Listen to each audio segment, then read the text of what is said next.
1,51,000 sanction post के विरुद्ध 1,64,000 पद खाली हैं, यानी करीब 45% पोस्ट खाली हैं।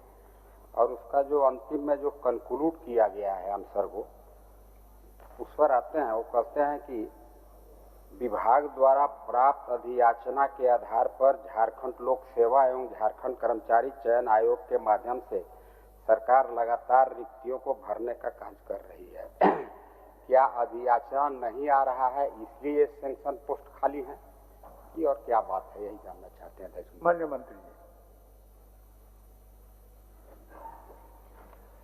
अध्यक्ष महोदय, जो HRMS human resource management system के आंकड़ों के आधार पर माननीय सदस्य चंद्रनाथ तिवारी जी ने पूछा था, इसलिए हम लोग ने इसको अस्वीकारात्मक किया है।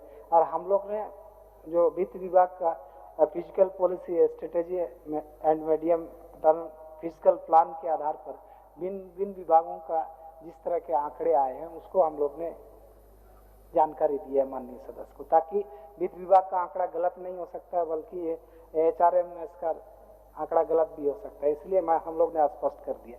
और ये बात सही है कि लगातार नियुक्ति की प्रक्रिया सरकार द्वारा की जा रही है विभिन्न विभागों का, और जिन जिन विभागों का अधियाचना जाएगा उस के आलोक में विज्ञापन के माध्यम से उन लोगों को लिया जाएगा, चाहे कर्मचारी चयन आयोग हो या लोक सेवा आयोग। सत्येंद्र जी। सवाल ये नहीं है अध्यक्ष महोदय, ये जो सेंक्शन पोस्ट है आज से 25-30 साल पहले का यह सेंक्शन पोस्ट है। सरकार इन 20-25 वर्षों में कोई नया पद स्वीकृत किया नहीं, और जो सेंक्शन पोस्ट है उन दिनों के पॉपुलेशन के अनुसार ये सेंक्शन है। और उसमें भी अगर 50% सेंक्शन पोस्ट अगर खाली है, ये कहेंगे कि विभाग द्वारा अधियाचना ना आ रहेगा तो हम JPSC से उसका नियुक्ति करेंगे। क्या अधियाचना नहीं आ रहा है? क्या ये बात सरकार नहीं मानती है कि कर्मियों के कमी के कारण सरकार का पैसा समय खर्चा नहीं हो पा रहा है, लोगों का काम नहीं हो पा रहा है?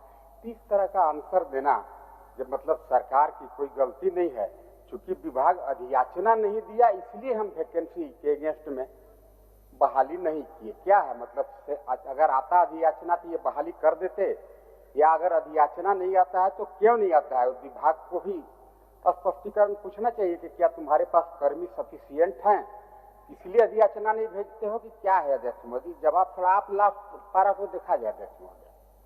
माननीय मंत्री जी। हम लोग ने तो स्पष्ट कर दिया अध्यक्ष महोदय, सरकार कोशिश कर रही है और हर संभव प्रयास करेगी कि जितना मनोबल है विभिन्न विभागों का, विभिन्न पदों का, जो रिक्तियां आएगी उसके अगेंस्ट में हम लोग नियुक्तियां करेंगे। एकदम स्पष्ट है अध्यक्ष महोदय। हाँ, इस प्रक्रिया में थोड़ा विलंब हो सकता है, लेकिन निश्चित है कि सरकार नियुक्तियां करेगी। माननीय वित्त मंत्री कुछ बोलना चाह रहे हैं?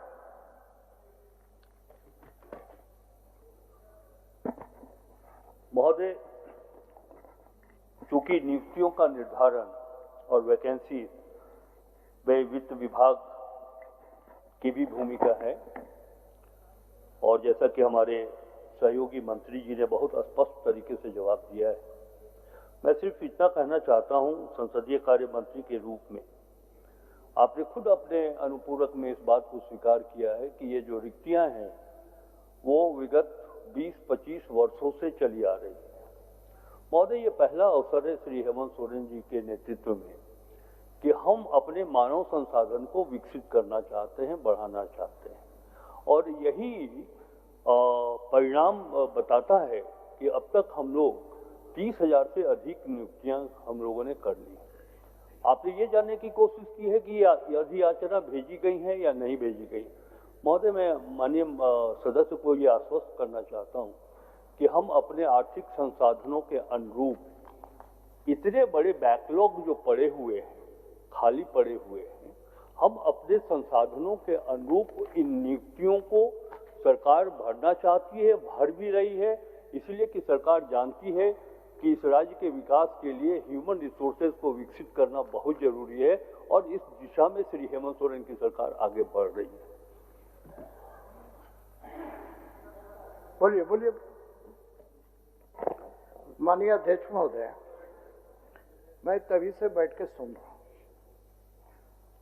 अभी एक चीज माननीय मंत्री संसदीय कार्य ने कहा कि अपने संसाधनों के अनुरूप, मैं इस बात को मानता हूं, लेकिन माननीय मंत्री राजस्व द्वारा यह कहना कि अधियाचना आएगी तो, एक प्रश्न में भी इसी प्रकार का उत्तर दिया उज्ज्वल दास ने कि आप भेजवाइए,